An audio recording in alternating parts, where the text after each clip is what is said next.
These are spurs from Mongol horsemen. They're far more decorative and lavish than I'd expect.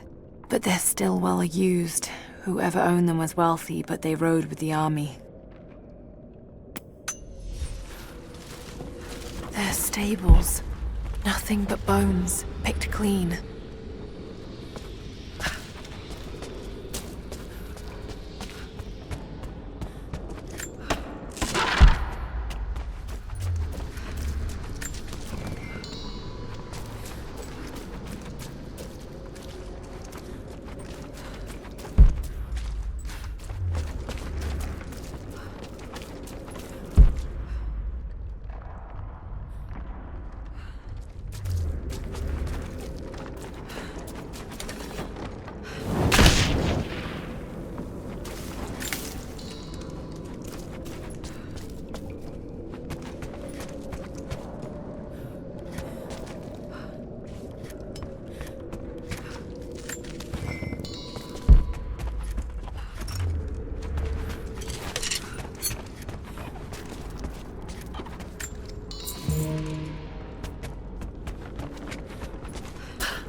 An ancient carving of a pagan god. Perhaps a fertility idol. It's thousands of years old.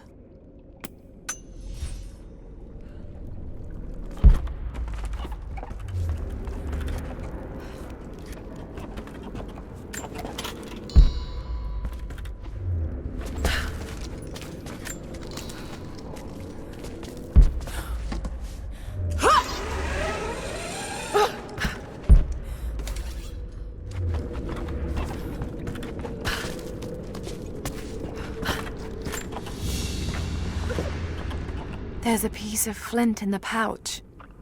It's a striker to start a fire. Each Mongol soldier had to be self-sufficient.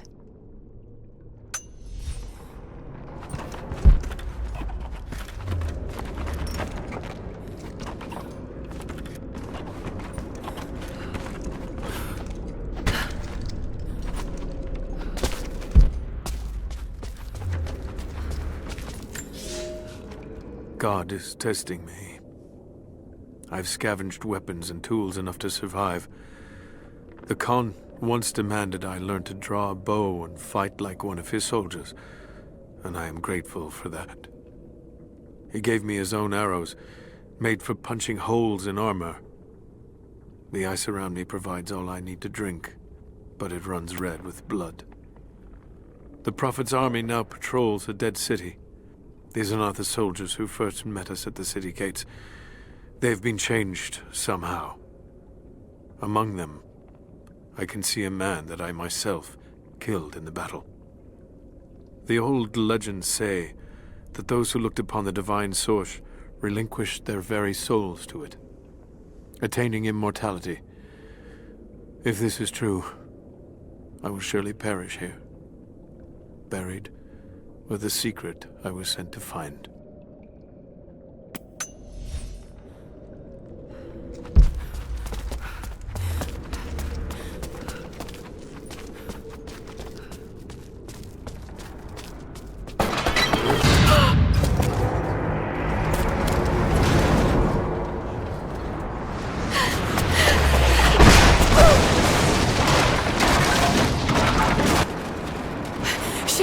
They're firing at me. Maybe I could use them to break through that gate.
I can use this to aim the trebuchet.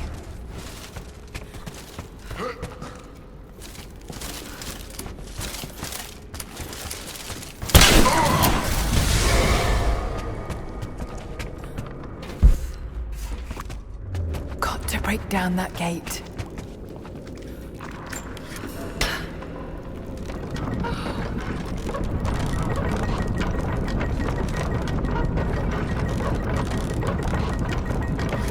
That's good enough.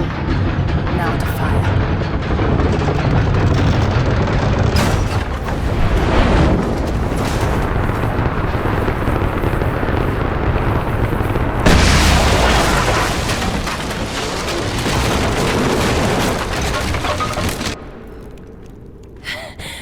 That did it.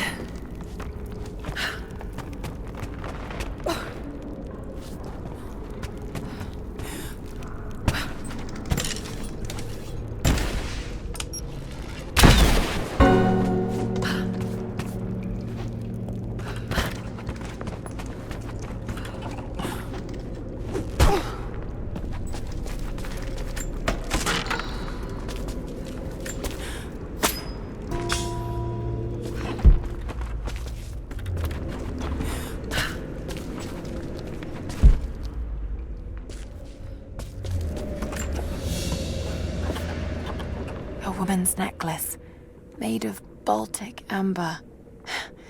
Incredible craftsmanship. It must have belonged to a noblewoman.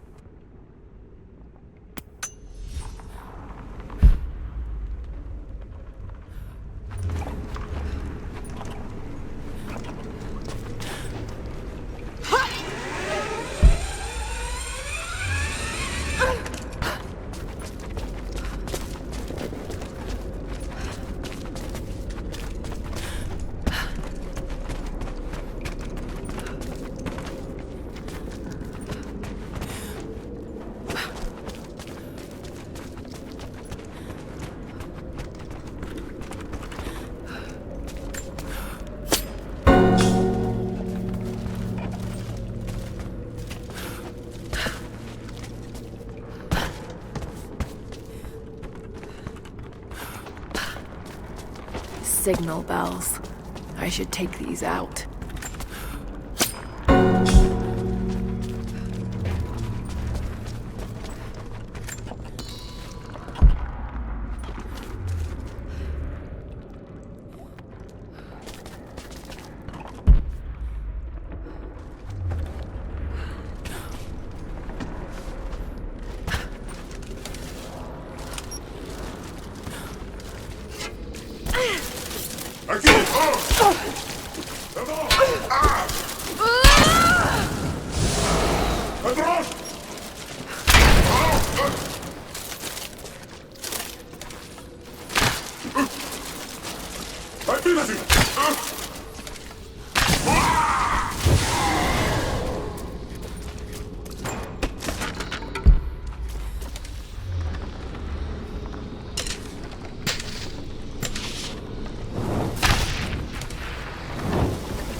A vase made of silver.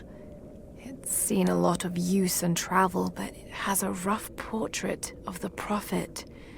They must have begun trading with the outside.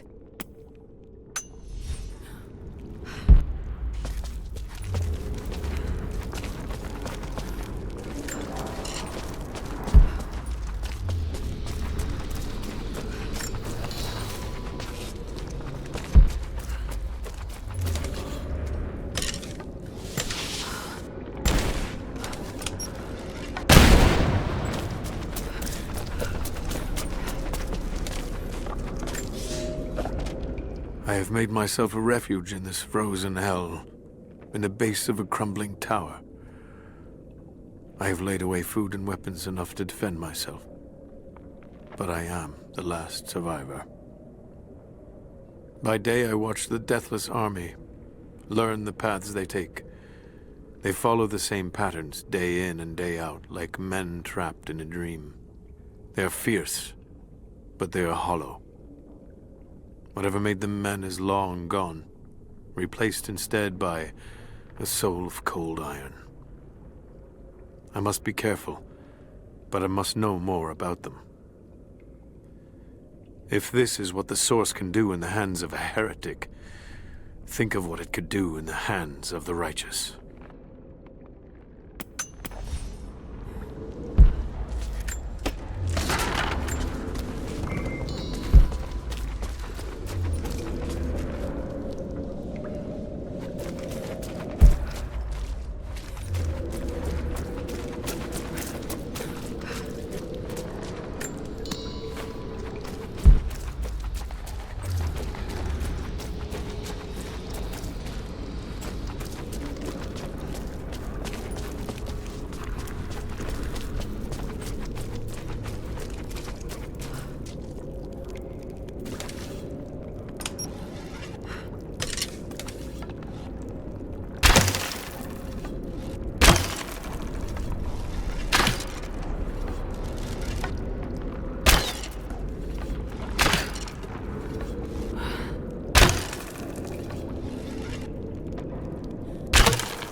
I must have fallen asleep. It is hard to tell time beneath the ice. The deathless ones had been busy. Where a pile of ashes smoldered the night before, a corpse now lay, skin as milky white as a dead fish. As I watched, the dead man breathed, a clicking death rattle in reverse as he sucked air in for the first time in a day. Then he looked at me, and I recognized him at last. I killed this man once before during the battle, and he has not forgotten. So I killed him again, crushed his new skull before he could stand, but his ashes smolder anew. I will not be here when he awakes. The cold look in his eyes was like a promise. Like the phoenix, he will rise again and again, each time more determined to end my life. If I stay, sooner or later he will succeed.